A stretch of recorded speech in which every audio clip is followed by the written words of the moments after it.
алушының жан-жақты дамуына, сапалы білім мен тәрбие алуына жағдай жасау еліміздің жарқын болашағы үшін жасалып жатқан маңызды қадам.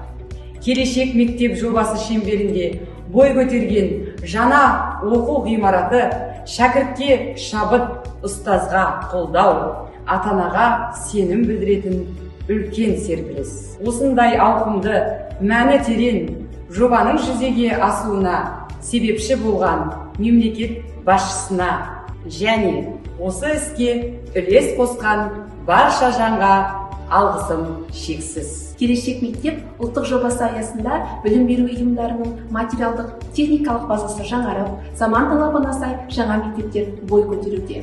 Бұл оқушыларға сапалы білім алуға, ал ұстаздарға қолайлы ортада шығармашылықпен жұмыс істеуге зор мүмкіндік береді.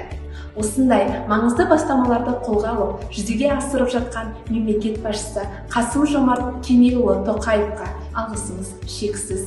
Жас маман ретінде елімізде осындай қолдау мен қамқорлықты сезіне отырып, ұлт болашағы жас ұрпақты тәрбиелеу жолында аянбай еңбек етуге дайынмын.